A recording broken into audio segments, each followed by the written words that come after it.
Hello friends, எல்லோரும் எப்படி இருக்கீங்க? வெல்கம் டு மா ஜீனா குக்ஸ் சேனல். இன்றைக்கி சுவையான ஜவ்வரிசியில் வச்ச உருண்டை, ஜவ்வரிசியும் தேங்காய் பாலும் சேர்ந்த உருண்டை செம்ம டேஸ்டியாக இருக்கும். எப்படி செய்யலான்னு சொல்லிட்டு பார்க்கலாம். அதுவும் இந்த கோடை காலத்துக்கு ஏற்ற மாதிரி உணவு எல்லாத்துக்கும் குட்டி குட்டியாக உருண்டை ஒன்று போட்டு கொடுத்துடலாம். இது எப்படி செய்யலான்னு பார்க்கலாம். இதுக்கு இன்றைக்கி ஜவ்வரிசி மாவு ஜவ்வரிசி இருக்கு இல்லையா, அது 1 கப்பு மாவு ஜவ்வரிசி எடுத்து ஒரு 1/2 டீஸ்பூன் உப்பையும் போட்டு நல்லா ஹாட் வாட்டராக இதை பார்த்து திட்டமாக ஊற்றிக்கோங்க. ஊற்றிட்டு ஒரு ஸ்பூன் வச்சு நல்லா கலந்து மூடி போட்டு வச்சிடலாம். இப்போ ஒரு 15 மினிட்ஸ் மூடி போட்டுட்டு 15 நிமிஷம் மூடி போட்ட பின்னாடி ஓரமாக இருக்கட்டும். அதோட இதுக்கு பூர்ணம் செய்யணும். இதுக்கு நான் இன்றைக்கி ஒரு முழு தேங்காய் எடுத்துகிட்டு அதில் ஒரு பாதி தேங்காய் ஒரு மூடி தேங்காய் என்ன செஞ்சேன்னா நல்லா பூ மாதிரி அரைச்சிக்கிறலாம். ஏலக்காய் பொடி இருந்துச்சுன்னா இப்போ இதில் ஏலக்காய் போட தேவையில்லை. இல்லாட்டிக்கு ஏலக்காய் ஒரு 2 ஏலக்காவையும் போட்டு சேர்த்து அரைச்சிக்கோங்க.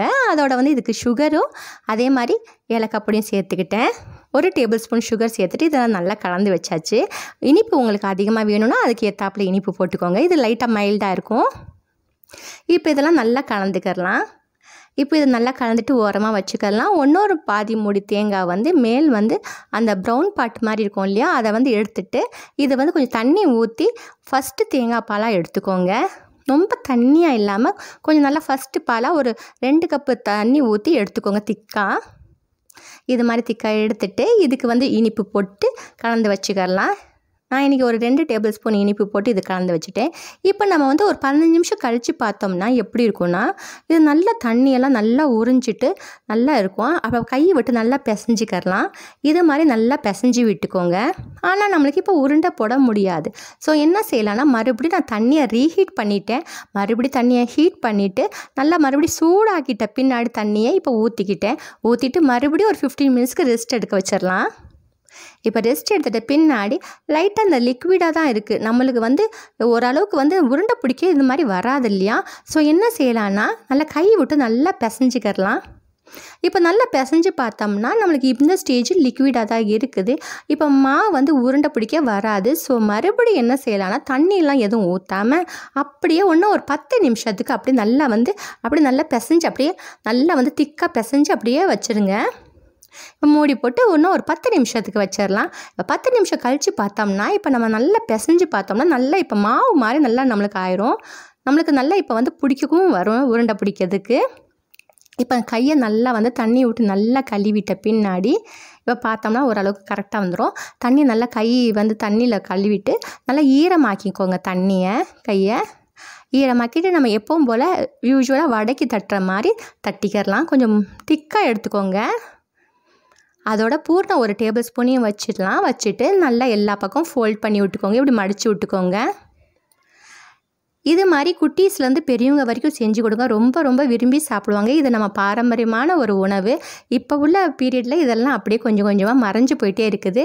நம்ம தாத்தா பாட்டிங்கெல்லாம் இதெல்லாம் அந்த காலத்தில் ரொம்ப ஆரோக்கியமான உணவுக்கு தான் சாப்பிட்ருக்காங்க. இப்போ இந்த உருண்டையை தட்டில் நல்லா வச்சிடலாம். அதே மாதிரி இன்னொரு இதையும் செய்யணும் பாருங்கள். இது மாதிரி கொஞ்சம் திக்காக நிறைய எடுத்துக்கணும் மாவை. இதில் எனக்கு இந்த 1/4 கிலோ ஜவ்வரிசிக்கு 250 ml கப்பில் எடுத்தேன் இல்லையா, அதுக்கு எனக்கு 6 உருண்டை கரெக்டாக வந்துச்சு. இது மாதிரி நல்லா உருண்டை பிடிச்சிக்கிட்டே இந்த பூர்ணம் கூட ஒரு 1.5 டேபிள் ஸ்பூன் தான் மிச்சம் ஆச்சு, பேலன்ஸ் ஆச்சு. அதை வாயில் போட்டாச்சு. அதோட இந்த உருண்டை 2வது உருண்டை இது மாதிரி பிடிச்சிக்கிட்டேன். நம்மளுக்கு டயபெட்டிக் பேஷண்ட்டாக இருந்தாலும் சரி, அது மாதிரி லிவர் பிரச்சனை எதாவது இருக்கிறவங்க, வயிற்று புண்ணெல்லாம் இதுக்கு ரொம்ப ரொம்ப நல்லது. இது மட்டும் இல்லாமல் நமக்கு ஜவ்வரிசி கூலிங்கான இது தானே, அதனால் சாப்பிட்லாம். அது மட்டும் இல்லை, தேங்காய் பால் ஸ்கின்னுக்கு ரொம்ப நல்லது, ஹேருக்கு ரொம்ப நல்லது.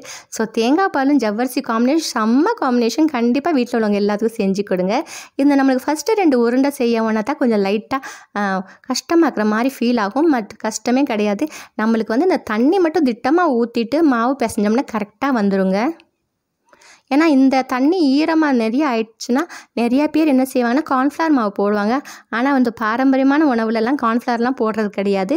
வெறுமனே இது மாதிரி தான் செய்வாங்க. இப்போ இதே மாதிரி நான் எல்லா உருண்டையும் பண்ணிக்கிட்டேன். அதே மீன்வாயில் நம்ம என்ன செய்யலாம்னா, இட்லி பாத்திரத்தில் ஒரு சொம்பு தண்ணி ஊற்றிட்டு நல்லா இட்லி பாத்திரத்தை நல்லா சூடாக்கிக்கிறலாம். அந்த இட்லி தட்டு ஒரு தட்டு எடுத்துகிட்டு அதில் லைட்டாக நெய் தடவிக்கிட்டேன். எண்ணெய் இல்லை, நெய் தடவிட்டு நல்லா வச்சுட்டேன். இது மாதிரி 6 உருண்டை ஆச்சு. மிச்சம் பேலன்ஸ் தேங்காய் பூர்ணம் இருந்துச்சு. அதோட இப்போ நல்லா பாத்திரம் நல்லா சூடாயிருச்சு, தண்ணி கொதிச்சிருச்சு.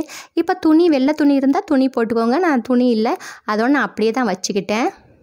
வச்சுட்டு ஒரு 12 நிமிஷத்தில் நல்லா சூப்பராக குக் ஆயிடுச்சு. அப்படியே ஷைனிங்காக இருந்துச்சு, க்ளாஸியாக இருந்துச்சு. பார்க்கவே அப்படியே கிறிஸ்டல் மாதிரி மின்னுச்சு. பார்க்கவே அவ்வளோ நல்லா இருந்துச்சு. எனக்கு அப்போவே எடுக்கணும் போல் தோணுச்சு. ஆனால் அட்லீஸ்ட் ஒரு 5 மினிட்ஸ் கழித்து தான் எடுத்தேன். ஏன்னா சூடாக இருந்துச்சு, எடுக்க முடியல. அதோட நம்ம சர்விங் டிஷ்ஷில் சர்வ் பண்ணிக்கிறலாங்க. இதோட தேங்காய் பாலை ஊற்றி வீட்டில் உள்ளவங்க எல்லாத்துக்கும் ஒரு உருண்டை கொடுங்களேன். ஒரு உருண்டை சாப்பிட்டோன்னே மிச்சம் இன்னொரு உருண்டை கேட்பாங்க. அவ்வளோ டேஸ்டியாக இருக்கும். இந்த வீடியோ பிடிச்சிருந்தா சப்ஸ்கிரைப் பண்ணலன்னா சப்ஸ்கிரைப் பண்ணி வச்சுக்கோங்க ஃப்ரெண்ட்ஸ். நம்ம சேனலில் நிறைய வீடியோஸ் போட்டிருக்கேன், டைம் இருக்கவன்னா பார்த்துக்கோங்க. இது மாதிரி ஒரு ஆரோக்கியமான ஒரு உணவை செஞ்சு கொடுங்க வீட்டில் உள்ளவங்க எல்லாத்துக்கும். தேங்க்ஸ் ஃபார் வாட்சிங் and take care. Tata, bye bye.